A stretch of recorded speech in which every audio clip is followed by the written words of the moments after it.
Para nós é uma grande alegria poder estar aqui. Quero apresentar para vocês minha esposa, Moni, e Isa e Pedro, um casal muito especial, que congrega conosco ali em Jundiaí. Conversei bastante com o pastor Vitor. Obrigado.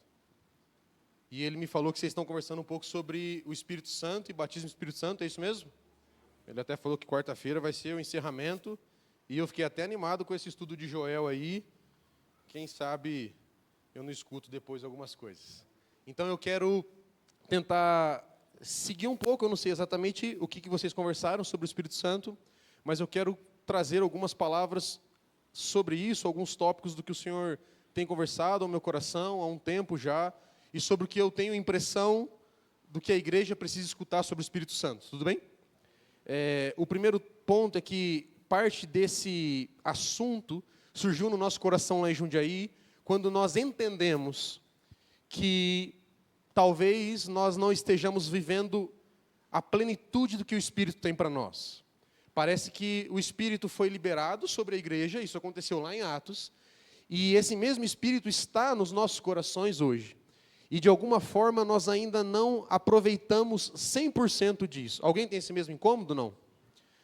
E daí nós começamos a ruminar um pouco e a tentar entender o porquê disso. Ou tentar entender melhor a obra do Espírito, porque parece que era algo muito grandioso o que Jesus liberou para os apóstolos através do Espírito Santo, e que de alguma forma nós estávamos talvez abafando, talvez limitando, ou talvez não entendendo a totalidade do que é a obra do Espírito em nós.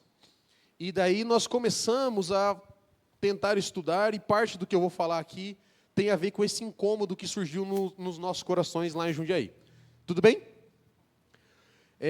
O primeiro tópico que eu queria falar é que, de fato, eu acho que nós ainda não desfrutamos da totalidade do que o Espírito tem para nós. É como se nós estivéssemos diante de um grande banquete ou de uma oferta de muitas coisas. E nós estamos muito tímidos. Estamos aproveitando pouco. O Espírito tem algo grande para nós. Não só através de nós para outras pessoas, mas também da ação dele no nosso coração, da nossa intimidade com ele, da nossa atuação nele, do nosso entendimento dele. E parece que nós ainda somos limitados nisso. E o que eu quero argumentar com vocês nessa manhã, e nós vamos ler alguns textos dentro desse assunto, é: Jesus, durante o tempo que ele ficou na terra, ele estava muito comprometido em apontar a ação do Espírito Santo. Repetidas vezes, ele chama os discípulos e fala assim: eu, daqui a pouco, estou indo embora, mas vocês não vão ficar sozinhos. Eu vou mandar para vocês um Consolador. E depois ele descreve lá em João, em outros textos, tudo que o Espírito Santo, toda a obra que o Espírito Santo iria fazer nos apóstolos. E depois, de novo, ele fala assim: viu? Quem tem sede, venha, e eu darei o Espírito. Em outra situação, ele chama os discípulos e fala assim: eu não estarei convosco para sempre aqui, mas o Espírito vai estar. Quando ele ressuscita, ele chega para os discípulos depois e ele fala 3 coisas para os discípulos. Ele fala: Pai seja convosco. Ele dá uma ordem sobre o envio para a pregação, e ele fala: e eu vos libero o Espírito Santo.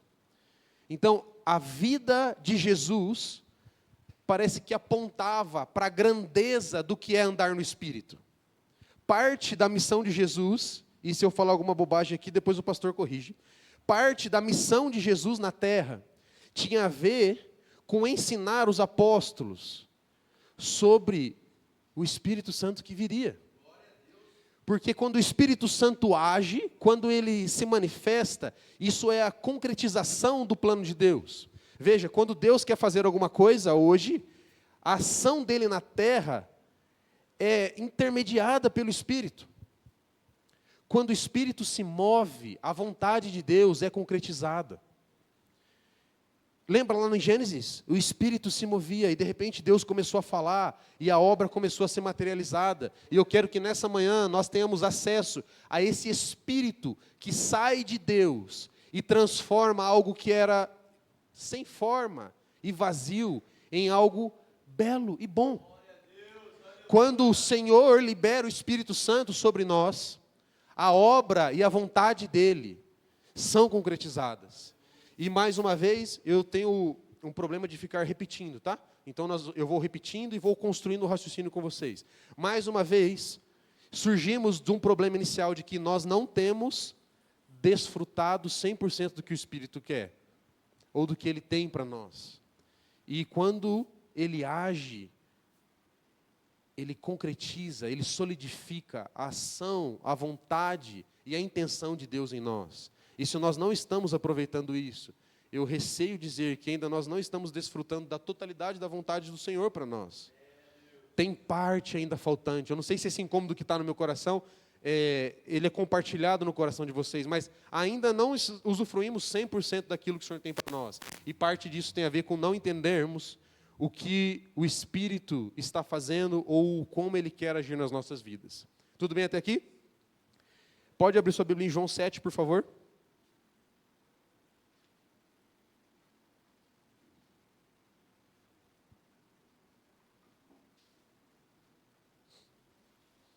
Eu vou ler vários textos em João, então você pode deixar sua Bíblia aberta aí. E talvez eu me detenha nesse livro, que talvez seja um dos livros que mais o Senhor repete sobre essa questão do Espírito Santo. Então eu quero trazer primeiro esse fato de que a vida de Jesus apontava para o liberar iminente do Espírito. Ele estava todo o tempo chamando os discípulos e falando, olha, daqui a pouco vai vir alguém que vai continuar a minha obra. E esse cara vai ajudar vocês a cumprir aquilo que Deus tem. E quando nós falamos do batismo no Espírito Santo, quando nós falamos sobre ser cheios do Espírito, tem a ver com o nosso desejo de ver a vontade de Deus sendo cumprida. Não só nas nossas vidas, mas na vida das pessoas que estão ao nosso redor. E na vida das pessoas que ainda não conhecem o Senhor. João 7,37 diz, deixa eu dar um contexto aqui. Esse momento era a terceira grande festa de Israel, que era a festa de tabernáculos, que todo Israel parava o que estava fazendo e ia até Jerusalém para cultuar o Senhor. Era uma festa marcada pelo descanso, era uma festa marcada pelo entendimento da comunhão com Deus, e era uma festa em que tinha muitos sacrifícios. Então pensa, um país inteiro ia até uma cidade e todo mundo matava um animal. E a cidade enchia de sangue. Era um momento que representava a comunhão de Deus com o povo. Verso 37, João 7,37. No último dia da festa, o dia mais importante, Jesus se colocou em pé e exclamou, se alguém tem sede, venha a mim e beba. Como diz a Escritura, rios de água viva correrão do interior de quem crê em mim. E aí a gente fica tentando entender o que essa fala de Jesus significa e grandes teorias litúrgicas sobre isso, mas ele mesmo explica aí embaixo. Vamos continuar. E ele disse isso, referindo-se ao Espírito, que os que nele crescem haveriam de receber. Porque o Espírito ainda não havia sido dado, pois Jesus ainda não fora glorificado. Vamos de trás para frente. Essa frase, o Espírito ainda não havia sido dado, porque Jesus ainda não fora glorificado.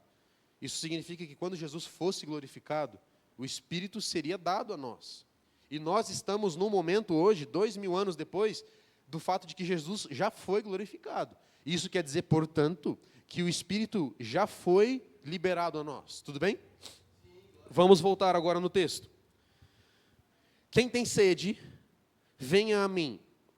Como diz a Escritura, rios de água viva correrão do interior de quem crê em mim. E ele disse isso referindo-se ao Espírito. Então o que Jesus está dizendo? Quem tem sede, vem aqui e eu vou dar água para vocês. E vai sair um rio do interior de vocês. E o que é esse rio? A própria Bíblia explica. É o Espírito. Jesus está fazendo um convite para que o Espírito que seria liberado fosse algo comum na vida das pessoas que crescem nele.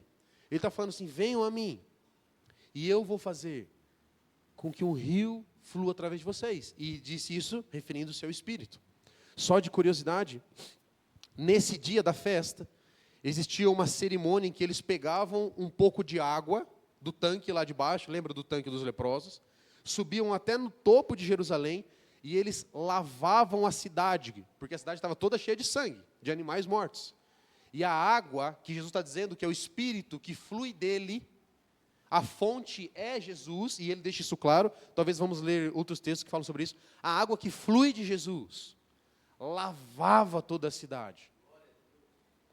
Jesus é a fonte, e ele está deixando isso claro. A fonte do quê? Da água, que é o Espírito. Jesus é a fonte do Espírito. E enquanto ele estava na terra, ensinando os discípulos, ele está dizendo, ei, eu sou a fonte, que vou liberar o Espírito para vocês. Jesus estava diretamente interessado na obra do Espírito. E parece que nós, ao longo da história da igreja, fomos perdendo isso. Nós entendemos a obra de Jesus, talvez não a totalidade, mas entendemos. Mas o fato de que ele liberou o Espírito, talvez ainda não estejamos aproveitando tanto. Francis Chan escreveu um livro chamado O Deus Desconhecido. Não sei se vocês já ouviram falar nesse livro, que é um livro que explica, ou que argumenta, sobre o fato de que ainda não entendemos direito a obra do Espírito. Então nós sabemos quem Deus é, sabemos da obra de Jesus, mas o Espírito a gente entende que é algo muito metafísico, que é algo muito viajado, ele é pouco palpável. E o que eu quero dizer para vocês é que isso talvez seja um ensinamento errado. O Espírito Santo é uma pessoa da Trindade, assim como Jesus, assim como Deus Pai. E tanto o Pai quanto o Filho estavam interessados em apontar para a grandeza da obra do Espírito Santo, que deveria e deve ainda agir nos nossos corações. Roda para João 3 e depois a gente vai fazer alguns comentários sobre esses textos. João 3, 34.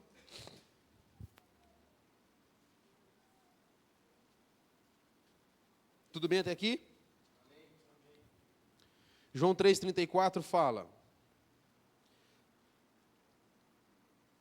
Vamos ler o 33. Mas o que aceita o seu testemunho, esse confirma que Deus é verdadeiro. Pois aquele que Deus enviou fala as palavras de Deus, porque Deus dá o Espírito sem restrição. O Senhor não é mesquinho com o Espírito. Na verdade, Ele não é mesquinho com nada. Nosso Deus é um Deus de grandeza. E Ele está dizendo, não sei se a versão ali... é a mesma, né? A gente já... Tem outras versões que falam sem medida. O Espírito Santo, Ele não tem um limite. Jesus está dizendo que todo aquele que crê no Pai e pede o Espírito, o Pai dá o Espírito sem quantidade, é abundante, é muita coisa. E parece que nós ainda estamos pedindo muito pouco do que o Espírito pode agir em nós. Roda para João 16.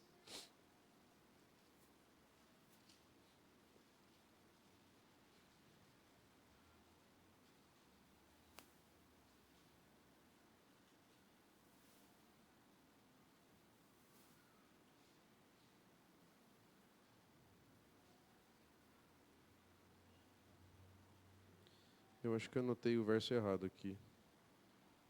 Verso 7. João 16, verso 7. Esse capítulo todo ele está falando sobre a obra do Espírito, e depois eu aconselho você a ler e a estudar um pouco, mas a gente não vai ter tempo de detalhar, vamos focar no verso 7. Todavia, digo-vos a verdade, é para o vosso benefício que eu vou. Deixa eu comentar sobre essa frase. Jesus desceu na terra, chamou os discípulos e começou a ensiná-los e a viver com eles, a fazer maravilhas, e os caras estavam empolgados.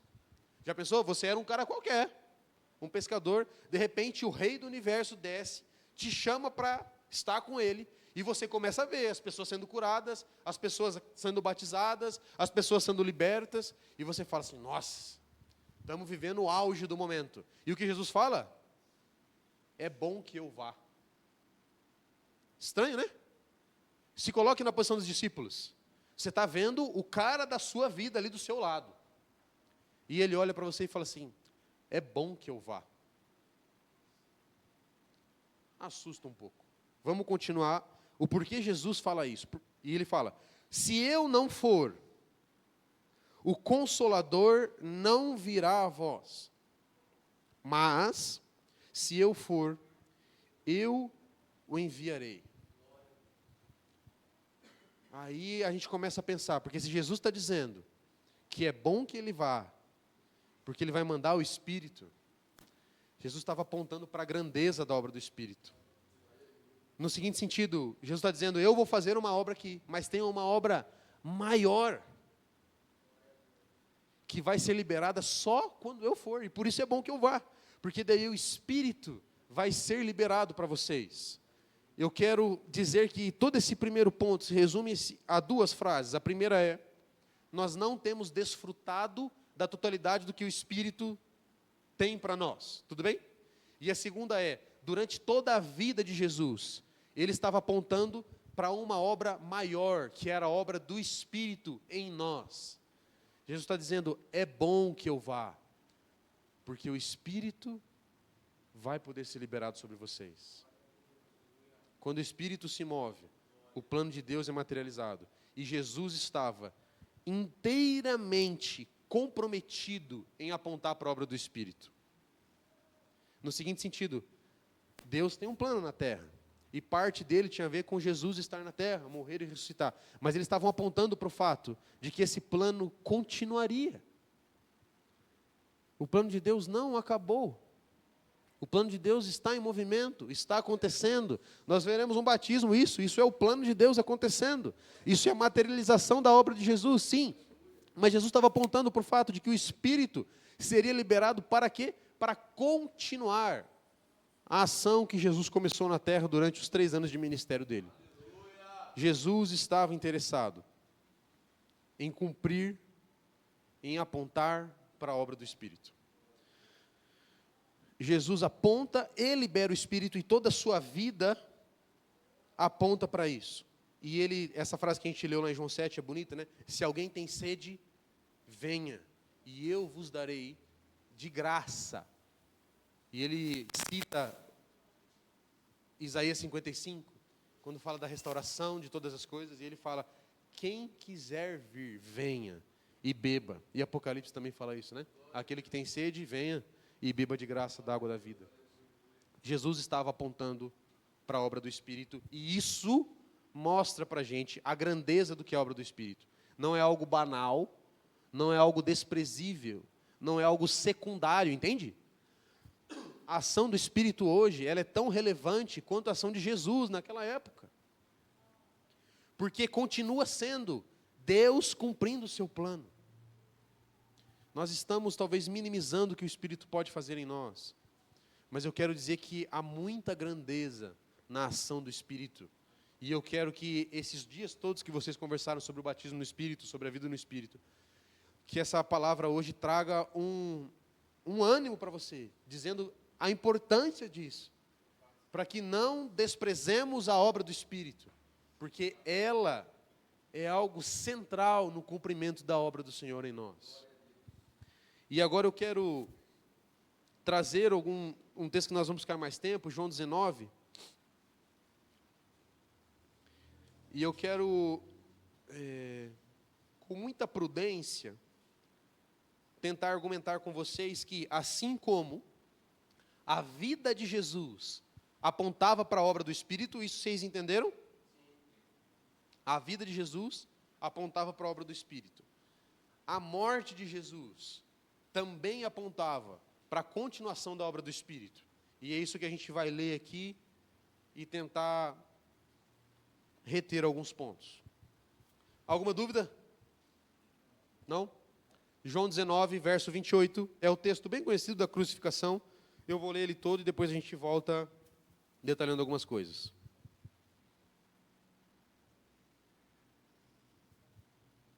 João 19, verso 28. Depois, sabendo Jesus que todas as coisas já estavam consumadas, para que se cumprisse a Escritura, disse, estou com sede. Jesus está lá na cruz, essa é a cena icônica de Jesus, já estava na cruz, e ele disse a primeira coisa, estou com sede. Havia ali uma vasilha, cheia de vinagre. Então puseram uma esponja ensopada de vinagre num ramo de isopo e a ergueram até a boca de Jesus. Havendo provado o vinagre, Jesus disse: está consumado. E inclinando a cabeça, olha que frase, entregou o Espírito. Era o dia da preparação, que era a Páscoa.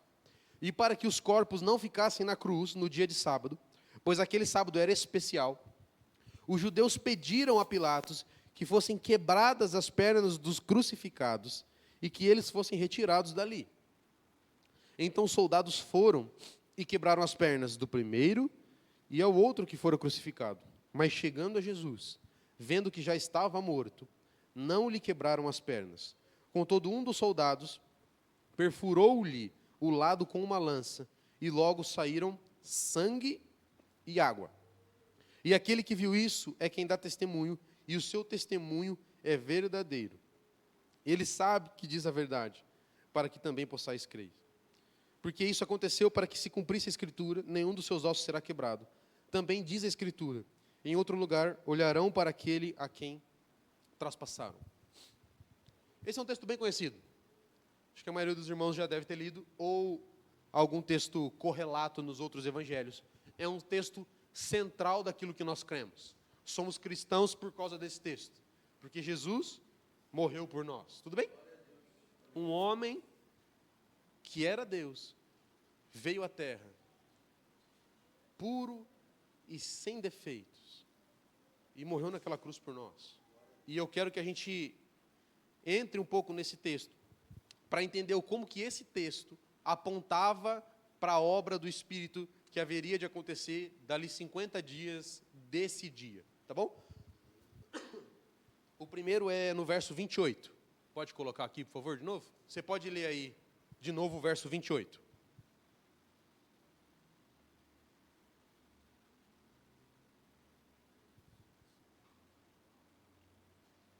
Pode parecer uma frase meio jogada, né? Jesus, quando entendeu que estava tudo acontecendo, o que ele fala? Estou com sede. E aqui começa a nossa primeira impressão. A gente acabou de ler, poucas páginas atrás, o que Jesus disse? Quem tem sede, venha a mim, e eu darei sem medida o Espírito. Dizendo que o Espírito saciaria a sede. Tudo bem? A gente já leu isso. E chega um momento em que Jesus está morrendo, e ele fala, estou com sede. Aquele que é a nossa fonte a jorrar. Aquele que liberava o Espírito, que liberava o rio, que liberava a água, disse, tenho sede. Vocês conseguem entender o quanto que isso está sendo impactante? Porque ele disse, poucas páginas atrás, em João 7, de que quem tivesse sede, poderia vir, e ele ia saciar a sede, liberando o Espírito sobre aquela pessoa. Tudo bem que nós lemos isso? E nesse momento, ele diz, estou com sede. Aquele homem, aquele Deus, Jesus encarnado naquela cruz, que era a fonte da água a jorrar, ele se afastou do Espírito Santo, para que nós pudéssemos recebê-lo. Eu vou repetir essa frase, e eu vou argumentá-la depois.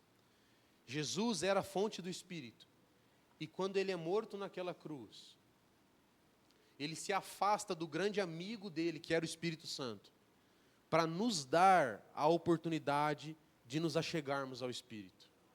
Vocês entendem a seriedade disso? Porque quando a gente lê lá em Mateus, que Jesus está na cruz, e ele fala, Eli, Eli, lama sabachthani, que quer dizer, Deus meu, por que desamparastes? A gente já aprendeu na escola dominical, que na cruz, Jesus estava cheio de pecado. O pecado de toda a humanidade estava sobre ele. E Deus não pode conviver com o pecado. Então, naquele momento, Jesus estava separado do Pai. E por isso, tanto sofrimento e tanta angústia. Alguém já ouviu isso? Sim? Ok. Não vou argumentar sobre isso. E isso é um fato. Agora, o que eu quero dizer para vocês é que está aqui escondido nas linhas de que Jesus, assim como estava separado do Pai, estava separado do Espírito. E isso causou angústia em Jesus. Espírito, não sei se vocês estudaram isso, mas Espírito Santo, uma das frases em grego que diz é o Paracletos, que é o companheiro. Jesus tinha um companheiro o tempo todo, que era o Espírito, que ele liberava para as pessoas. Então ele está dizendo, quem tem sede, venha. E a pessoa vinha e ele liberava o Espírito. Ele é a fonte e o Espírito era liberado. Quem tem sede, venha. E ele liberava o Espírito. E ele liberava o Espírito sobre as pessoas que estavam com sede. E de repente, quando ele é separado da Trindade por conta do meu e do seu pecado, ele diz, estou com sede. Aquele que era a fonte se afastou do Espírito para que nós pudéssemos usufruir dessa vida com o Espírito. Olha como isso é bonito. Eu não sei se eu estou conseguindo me fazer claro. Eles eram um. Jesus, o Pai e o Espírito. E em algum momento, eles decidem que Jesus ia descer à terra. E isso já começa a causar uma ruptura naquela comunhão perfeita. E quando Jesus assume os nossos pecados, ele é distanciado do Pai. E ele é distanciado do Espírito. E ele diz, tenho sede. Isso é sério. E nem sempre a gente pensa nisso. Ele se afastou do seu grande companheiro para que nós pudéssemos ganhar um companheiro. Ele se afastou do Espírito para que o Espírito pudesse ser liberado para nós. Porque quando a gente faz analogia com Deus, então Jesus foi afastado de Deus e morreu para que, o irmão leu lá, né? Citou, Mateus 27, 51. E o véu do santuário foi rasgado de alto a baixo. Ou seja, acabou a separação entre Deus e o homem através da obra de Jesus. Tudo bem? Agora, de forma muito parecida, Jesus se afastou do Espírito para que a mesma separação que estava entre nós e Deus, que também estava entre nós e o Espírito, fosse quebrada. Jesus não só criou uma ponte entre nós e o Pai, Jesus criou uma ponte entre nós e o Espírito.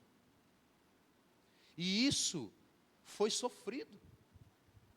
Isso foi doído. Tanto é que no momento de angústia ele fala, estou com sede.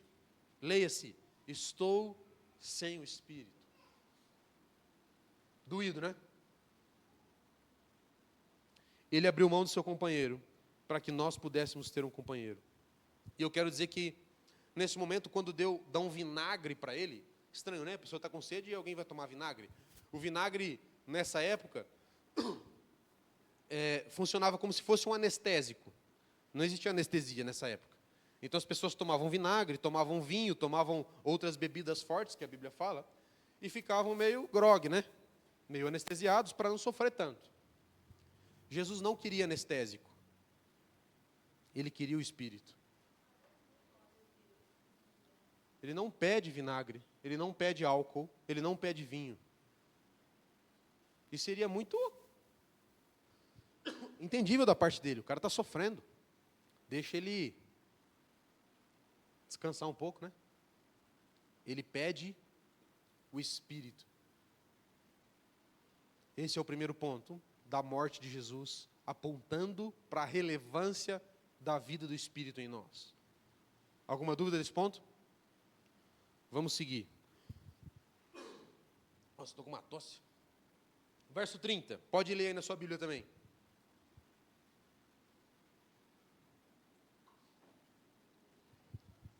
Só deixa eu citar uma outra coisa.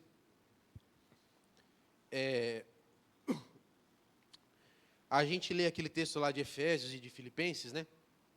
Tem de vós o mesmo sentimento que houve em Cristo Jesus, o qual, sendo Deus, não teve por usurpação ser igual a Deus, mas a si mesmo se esvaziou, assumindo forma de servo, foi obediente até a morte, morte de cruz. Lembra desse texto?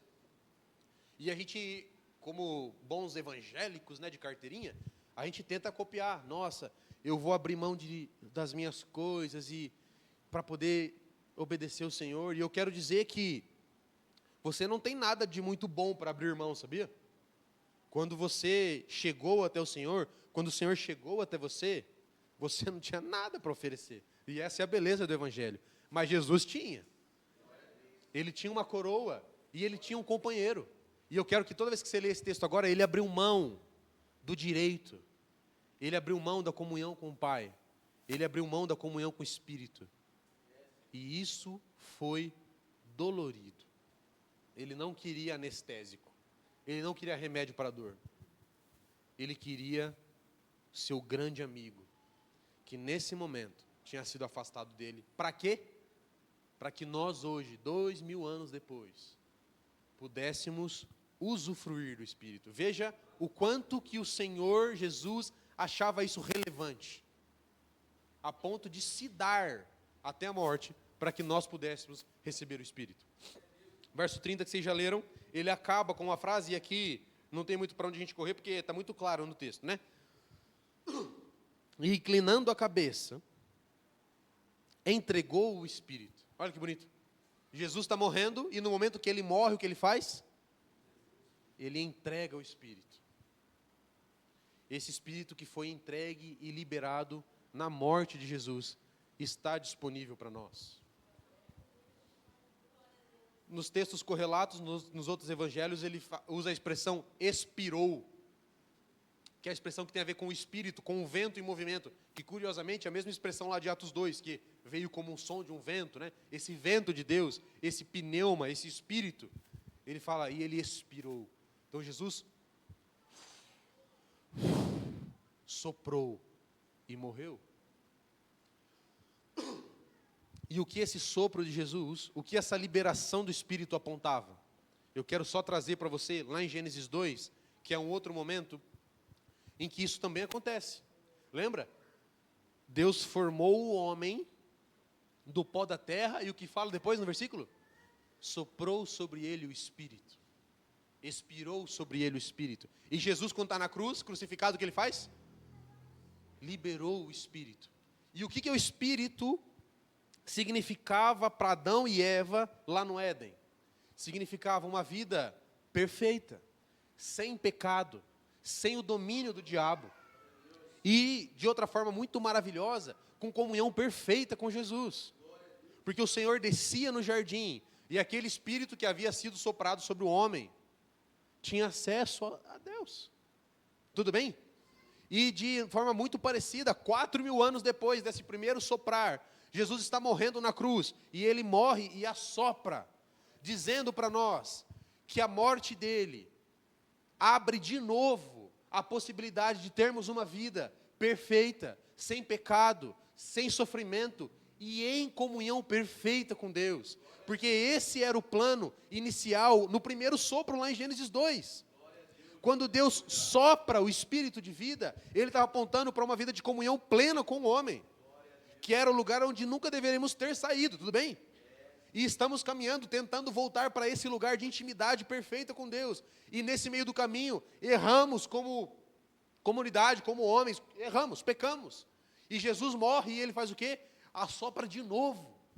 Tipo assim, vocês estão tendo uma segunda chance, ei, a minha morte aponta para o fato de que hoje vocês podem receber o Espírito, e não é um Espírito qualquer, é o meu Espírito, que vai permitir a vocês viver uma vida fora do domínio do pecado, fora da vivência na maldade, fora do sofrimento, e em comunhão com o Pai. O Espírito que permite que nós vivamos em comunhão com Deus, foi liberado naquela cruz. Esse mesmo Espírito que vocês estão estudando, que vocês estão orando e pedindo, eu quero reforçar que esse pedido é válido e relevante, porque esse Espírito nos permite viver aquilo que o Senhor quer de nós. Esse Espírito que foi liberado naquela cruz, aponta para a continuação do plano de Deus, e nós temos negligenciado a totalidade dele. Nós estamos pegando só uma parte. Mas Jesus não entregou só uma parte, ele morreu para que tivéssemos acesso ao Espírito. Sim, ele morreu para que tivéssemos acesso ao Pai. Isso nós sabemos. Mas o que eu quero argumentar com vocês nessa manhã é que a morte de Jesus aponta para a necessidade de uma vida com o Espírito. E quando ele sopra o Espírito, ele aponta para uma vida de comunhão com o Pai.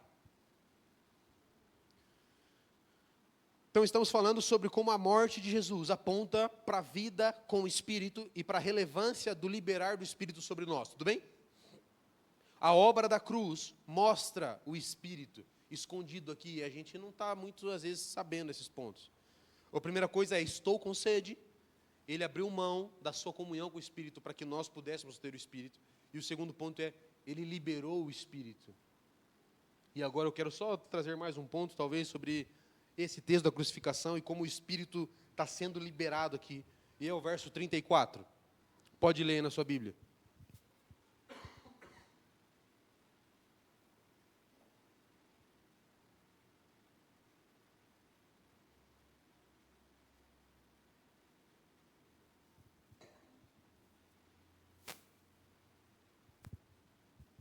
Contudo, um dos soldados perfurou-lhe o lado com uma lança, e logo saíram sangue e água.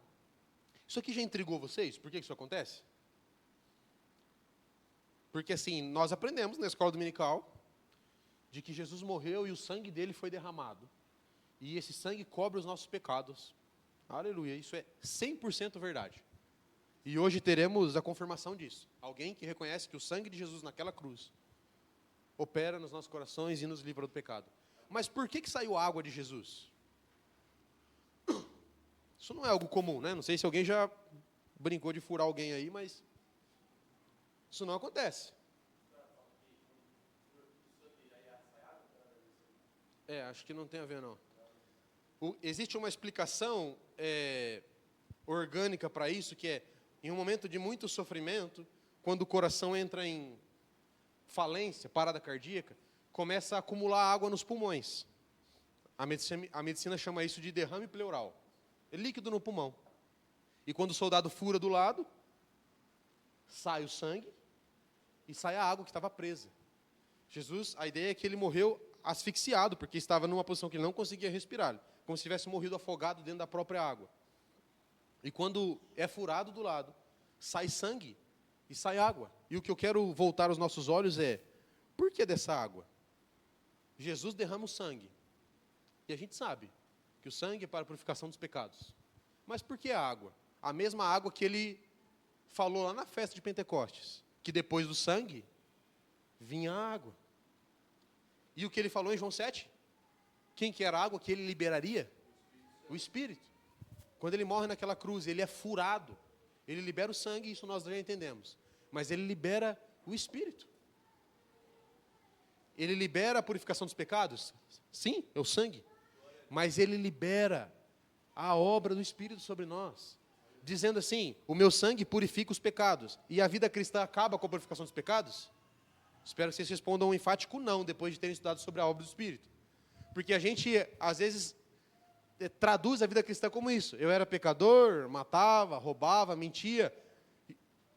Jesus morreu por mim, agora eu não sou mais isso. Acabou a vida cristã. Não. O Senhor não só nos tirou do império das trevas, mas Ele nos transportou para o reino do Filho do seu amor. Ele não só tirou o povo do Egito, sabia? Ele podia ter tirado o povo do Egito e soltado no deserto. Falou assim, fiz a minha parte, né? E já teria sido muito bom. Você está lá tomando chicotada há 400 anos. Seu pai tomava, se você está tomando, você está vendo seu filho apanhando. Jesus pega e solta no deserto. Fala assim, agora se vira, cada um por si. Não. Ele falou assim, eu estou tirando vocês do Egito e vou levar para uma terra boa. Para uma terra que mana leite e mel. Vocês vão morar em cidades que vocês não habitaram. Vocês vão colher uvas de vinhedos que vocês não plantaram. E ali eu estarei com vocês. Então, esse é o plano de Jesus. Ele não só nos tira da vida do pecado, mas ele aponta para uma vida plena com o Senhor. E por isso que existe a água e o sangue. Porque o sangue mostra que quando ele cai sobre nós, há a purificação dos pecados. Romanos e Hebreus falam, sem derramamento de sangue, não há purificação dos pecados. E existem muitos textos no Pentateuco que falam, vocês imolarão o cordeiro, não sei o que, vão aspergir o sangue, para quê? Para que os seus pecados sejam perdoados. É uma oferta de expiação ao Senhor. Ou seja, o pecado é embora. Mas quando Jesus morre, Ele não só libera o sangue, Ele libera a água. Ele libera o Espírito, que aponta para uma vida nova. Sim, o Senhor nos perdoou e tirou os nossos pecados. Glória a Deus por isso. Somos gratos por essa obra. Mas aquela mesma cruz que liberta o meu passado de escravidão do pecado, ela aponta para um futuro de vida debaixo do Espírito. É o mesmo convite, e nós às vezes na vida cristã segmentamos isso. Então, nós estávamos naquela vida e de repente entramos para a igreja e pronto, resolveu. Não, esse é o primeiro passo. A mocinha que vai ser batizada hoje, esse é o primeiro passo da vida cristã. Não é o selo de que assim, acabou.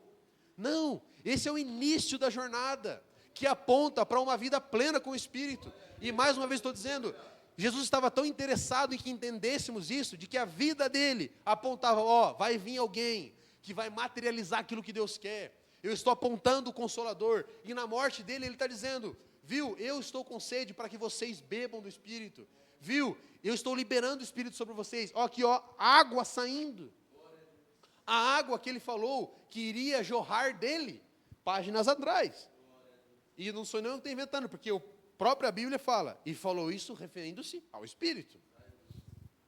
Jesus é a fonte que libera a água, e eu quero que isso fique marcado nos nossos corações, porque eu tenho ficado incomodado com uma vida cristã pacata, de olhar para o passado, de olhar assim, eu era tudo aquilo, mas acabou, agora eu sou crente. Jesus morreu para muito mais. Jesus morreu para que tivéssemos uma vida grande, debaixo da ação do Espírito. Não é coisa pequena, irmãos. Não é tirar do Egito para morrer no deserto. Não é só quitar a dívida. A gente estava estudando sobre a crucificação sexta-feira, lá no grupo caseiro, e o Pedro até deu esse exemplo, não é assim, você devia R$1 milhão e fizeram um cheque de 1 milhão e pagaram a sua dívida. Não, fizeram um cheque de 50 milhões. A sua dívida foi paga e sobrou direito a uma vida com o Senhor, sobrou direito a uma vida plena, debaixo da obra do Senhor, e isso tem a ver com a ação do Espírito, sendo continuada nas nossas vidas. E o que eu quero argumentar com vocês, talvez não vou gastar mais muito tempo, a cruz aponta para a libertação dos pecados, porque o sangue foi derramado, mas aponta para uma vida com o Espírito. A mesma morte de Jesus, que limpa os nossos pecados, é a morte que aponta para uma vida debaixo do Espírito, plena com Ele.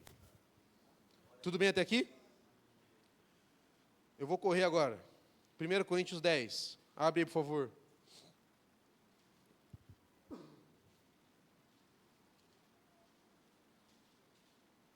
Paulo está dizendo do momento em que o povo estava na libertação entre o Egito e a terra prometida. 1 Coríntios 10.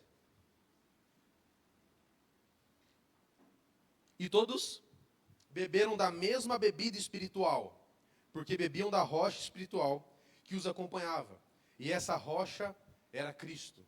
Vocês lembram quando o povo saiu do Egito, chegou no deserto, eles já começam a reclamar. E eles chegam num lugar que chama Mara, que era as águas amargosas, e eles não podiam beber. E eles fazem aquela oração muito bonita para Deus, né? Será que não existia sepulcro suficiente no Egito para que a gente tivesse morrido lá? Triste, né? Mas tudo bem. E daí, o que Deus manda Moisés fazer? Ferir a rocha para quê? Ok, imagina, acho que não vai ser muito difícil imaginar essas duas cenas.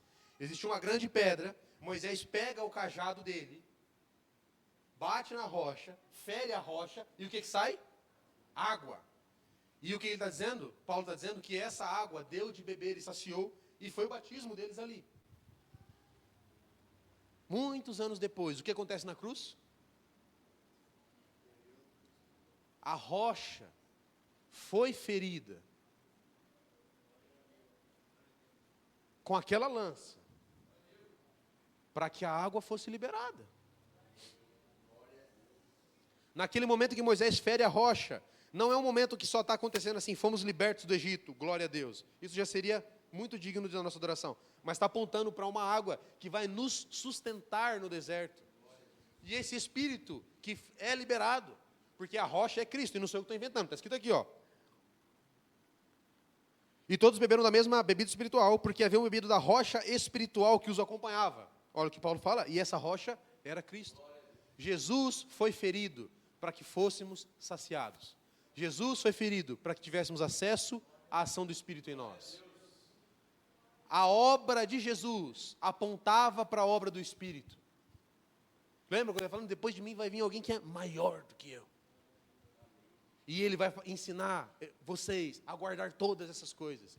E ele estará com vocês até a consumação. Jesus disse isso em vida. E a morte dele apontava para esse fato de que o sangue foi derramado. Glória a Deus por isso. Mas a água foi derramada para apontar para uma vida com o Espírito. Tudo bem até aqui?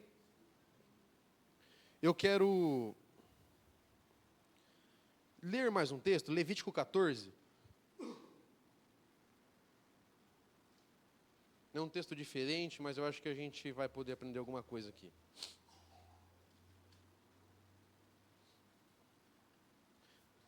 Recapitulando tudo então, eu comecei falando que talvez nós não estejamos vivendo a totalidade do que o Espírito tem para nós. E que precisamos buscar por essa obra do Espírito, por esse batismo no Espírito, por essa vida no Espírito. Eu disse que o próprio Jesus, enquanto estava vivo, apontou para isso. Falei, ei, eu vou derramar alguém sobre vocês, que vai concretizar, que vai materializar a obra do Senhor em vocês. E na cruz também ele falou isso de 3 maneiras que a gente leu. Ele falou, estou com sede, liberando o Espírito, que era o grande companheiro dele. Ele expirou, ele liberou o Espírito. E ele derramou a água, que era o Espírito sendo derramado na rocha ferida, em Jesus sendo ferido e derramando água sobre nós, para que pudéssemos ter uma vida plena. Não é uma vida de chorar no deserto, meus irmãos. É uma vida plena com o Espírito. Para que a obra seja completa em nós. Se nós ficarmos resumindo a vida cristã a não pecar, não beber e não fumar, isso é minimizar de tal forma a obra do Senhor naquela cruz. E é desprezar a ação do Espírito em nós. O Senhor tem uma vida de grandeza com o Espírito. Eu não estou falando só de ser usado para curar pessoas, para orar por pessoas. Vocês devem ter conversado sobre os dons do Espírito. Tudo isso é muito verdade. Mas estou falando que ela aponta para uma vida de comunhão. Esse Espírito que foi expirado sobre Adão. Nós recuperamos o convite de estar com o Senhor todos os dias. Da comunhão plena com Deus. O sangue cobre os nossos pecados. E a água aponta para uma vida com o Senhor. Levítico 14, ele está falando sobre a purificação, sobre o leproso. Acho que vocês já leram esses textos, né? Até meio, às vezes, chato de ler, né? Muita gente pula. Mas existem algumas verdades escondidas aqui, que a gente vai ver. Em seguida, Levítico 14, verso 1. O Senhor disse a Moisés, esta será a lei sobre a purificação do leproso. Ele será levado ao sacerdote, e este sairá do acampamento e o examinará. Se a doença do leproso tiver sarado, o sacerdote ordenará que se peguem 2 aves vivas e puras. Presta atenção, vai imaginando, pegou 2 rolinhas ali. Madeira de cedro, carmesim e isopo, para aquele que será purificado. Ordenará também que sacrifique uma das aves numa vasilha de barro sobre água corrente. Então o que está acontecendo até agora? O leproso foi purificado, ele vai pegar 2 aves e vai pegar e vai matar uma rolinha, uma ave, dentro de uma vasilha de barro, em cima da água corrente. Tinha que ter um riachinho ali correndo. Tudo bem? E agora vamos para o outro passarinho que estava na outra mão. Pegará a ave viva, que é outro passarinho, e a madeira de cedro, o carmesim e o isopo, os quais molhará juntamente com a ave viva, no sangue da ave sacrificada sobre a água corrente. Então o que ele vai fazer? Vai pegar esse segundo passarinho, vai molhar no sangue da primeira ave que morreu e naquela água corrente que estava acontecendo. Tudo bem? Vocês entenderam a descrição do que está acontecendo? E aspergirá 7 vezes aquele que vai ser purificado da lepra, então declarará puro e soltará a ave viva em campo aberto. Eu quero que você se imagine como esse segundo passarinho. Você estava voando um dia tranquilo, você e o seu amigo. E de repente você caiu numa arapuca e foram os 2 na mão do sacerdote. Você está numa mão, o outro passarinho está na outra mão. E o sacerdote pega lá a faquinha e fim do primeiro passarinho. E aí você já está olhando, né? Imaginando para que lado que a coisa vai andar. E ele pega esse passarinho vivo, molha no sangue da ave morta, na água que estava correndo, e o que ele faz com essa ave? Solta. Quem que é esse passarinho que foi solto? E qual foi o passarinho que morreu e derramou sangue sobre a água?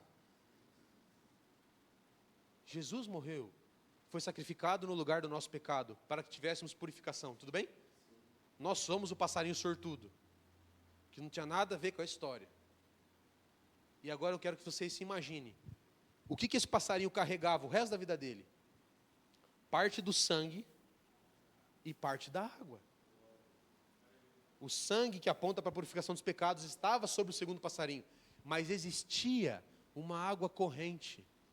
Olha que detalhe escondido aqui, que a gente às vezes passa batido. Nós somos o passarinho sortudo, que foi molhado no sangue de Jesus, mas não só isso. Fomos molhados na água corrente, que é o Espírito, e fomos liberados para voar. Para sempre somos o passarinho que quando olhar para a sua asa aí, você vai ver sangue de Jesus, e é o sangue que nos cobre. Mas eu quero que você olhe para essa água que te molha, para esse Espírito que é dado sem medida, que é o que nós lemos lá. O Espírito está liberado para nós. O sacrifício aponta para a liberação do Espírito. A cruz aponta para uma jornada com o Espírito, e eu quero que essa palavra seja um convite para solidificar tudo o que vocês conversaram esses últimos dias.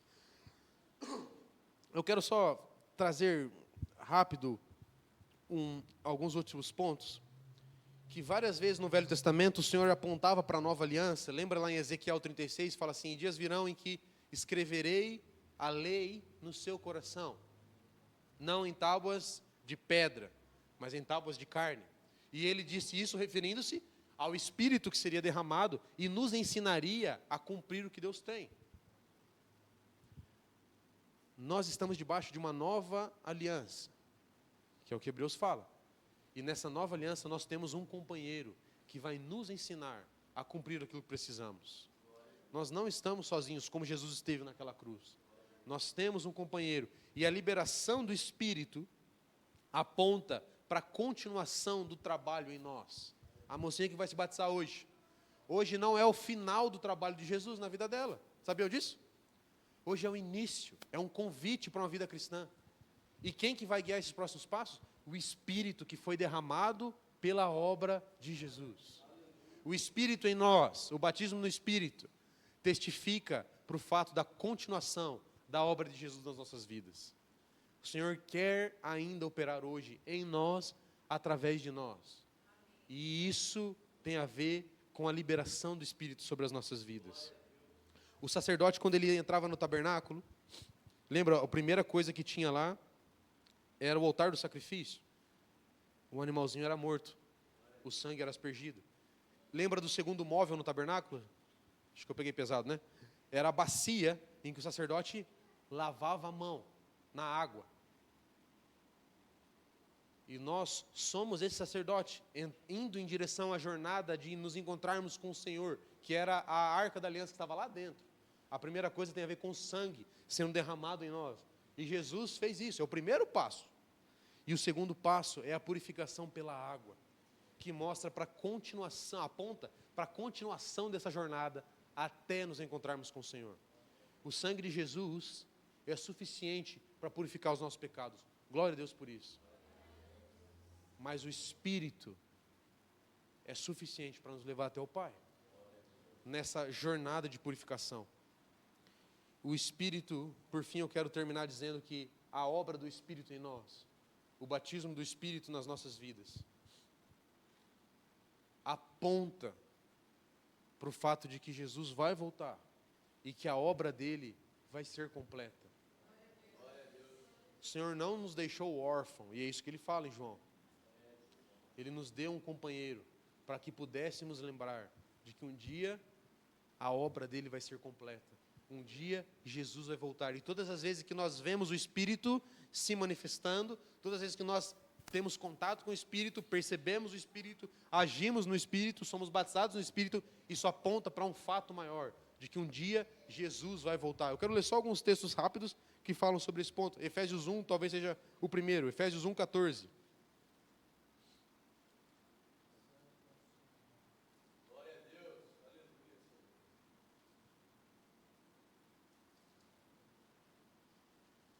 Efésios 1,14 diz, vamos ler o 13. Nele também vós, tendo ouvido a palavra da verdade, o evangelho da vossa salvação, e nele também, tendo crido, fostes selados com o Espírito Santo da promessa. E daí ele vai explicar o que é o Espírito Santo da promessa. Que é a garantia da nossa herança para a redenção da propriedade de Deus, para o louvor da sua glória. Tem outras versões que falam o penhor. Penhor para os antigos talvez seja uma palavra até mais forte, né? O que era o penhor? Você deixava uma coisa penhorada, né? Uma garantia. E no seguinte sentido, Jesus foi embora e deixou o Espírito como o penhor, para que nós nos lembrássemos de que, ei, aquele que deixou o penhor vai voltar para ver o penhor dele. Ninguém deixa o penhor e some, né? Essa é a ideia do penhor. A ideia de que Jesus, liberando o Espírito, é um testemunho para nós de que Ele vai voltar. Quando nós vemos o Espírito agindo, quando nós vemos pessoas sendo cheias do Espírito, quando nós ouvimos o Espírito, isso é uma garantia que seremos resgatados como a herança do Senhor. Isso está dizendo aqui. O Espírito Santo é o penhor da nossa herança. Eu quero ler outros dois textos em Coríntios, 2 Coríntios. 2 Coríntios 1, verso 20.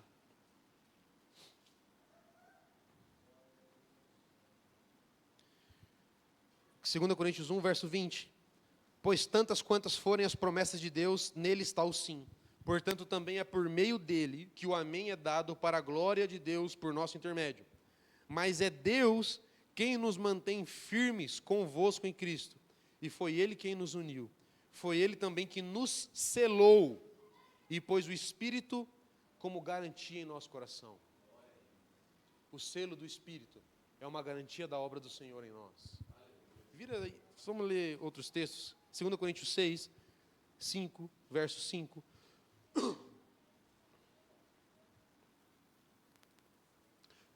2 Coríntios 5, 5. Foi Deus mesmo quem nos preparou para isso e deu-nos o Espírito como garantia. O Espírito é a garantia de que a obra do Senhor vai ser completa.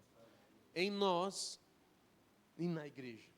O Espírito operando mostra o fato de que a obra do Senhor vai ser penhorada. E um dia Jesus vai voltar.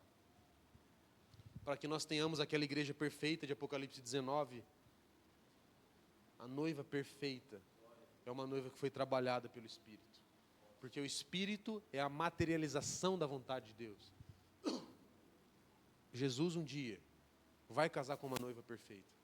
E Ele deixou o Espírito como penhor, para que Ele fosse trabalhando em nós e nos transformando no que Ele é.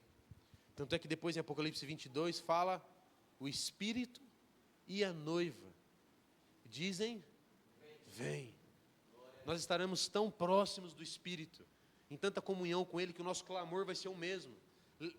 Imagina o dia em que nós, como igreja, uma igreja perfeita, estivermos tão cheios do Espírito, tão plenos na obra do Espírito, que nós vamos clamar juntos, Jesus, vem. O Espírito e a noiva dizem, vem. Quem ouve, diga, vem. E quem tem sede, venha e beba de graça da água da vida. Apocalipse 22, 17. Eu quero concluir só discorrendo novamente. Nós ainda não experimentamos toda a obra do Espírito. E eu quero que depois dessa palavra você concorde comigo, que tem muito ainda para vivermos. Jesus apontou para a liberação do Espírito enquanto estava vivo. E Ele apontou enquanto estava morrendo para a verdade de que o Espírito seria liberado e que Ele ia completar a obra do Senhor em nós. Ele expirou, Ele soltou a água. Nós somos o passarinho que foi mergulhado no sangue, que foi mergulhado na água e vai voar. Nós somos o sacerdote que tem contato com o sangue no primeiro item, tem contato com a água e vai na presença do Senhor. Nós somos aquele povo no deserto que fomos libertos do Egito e bebemos da água que era Cristo, que nos sustenta na jornada até chegarmos na terra prometida. O Espírito Santo, liberado e prometido a nós, aponta para o fato de que Jesus vai voltar e a obra dele vai ser completa. Ele não deixou pontas soltas.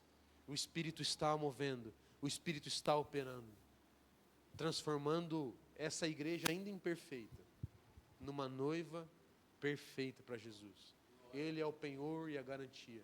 Então eu quero exortar os irmãos a colocar em prática tudo o que foi falado nesses dias sobre o batismo no Espírito, sobre a obra do Espírito, sobre sermos cheios do Espírito, porque isso aponta para o fato de que a obra de Cristo está surtindo efeito em nós, porque Ele apontou para isso. Ele apontou para o Espírito trabalhando nos nossos corações.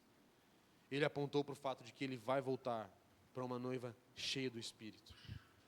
A obra do Espírito não é algo secundário nas nossas vidas. Ela é algo central, porque ela foi algo central na vida e na morte de Jesus.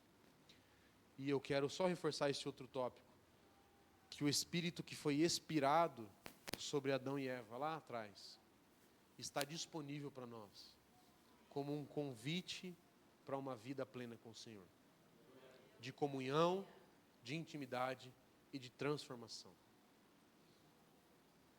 Jesus, nós te agradecemos pela tua obra naquela cruz. Obrigado porque o Senhor abriu mão do seu grande companheiro, para que nós pudéssemos ser convidados a esse lugar de intimidade contigo. Obrigado porque o Senhor liberou aquela água sobre nós, e agora nós temos acesso à obra do teu Espírito. Senhor, não nos deixe negligenciar, ou minimizar, ou conter a ação do teu Espírito, mas que possamos agir em liberdade, como esse rio que corre do Senhor. Espírito, nós te convidamos, honramos a tua obra, honramos a tua ação, estamos disponíveis e vulneráveis para o Senhor. Espírito Santo, o Senhor que é o Consolador, que foi liberado para nós, ensina-nos a viver numa vida debaixo da tua autoridade, ensina-nos a viver uma vida cheia do Senhor, batiza-nos com o teu Espírito. Queremos que o teu Espírito continue a obra do Senhor em nós. Espírito, que nessa jornada o Senhor nos molde para sermos mais parecidos com Jesus. O Senhor que é o penhor da herança do Pai, e que aponta para o fato de que Ele vai voltar. Nós te amamos, amamos a tua obra, amamos o teu retorno, e te aguardamos, em nome de Jesus.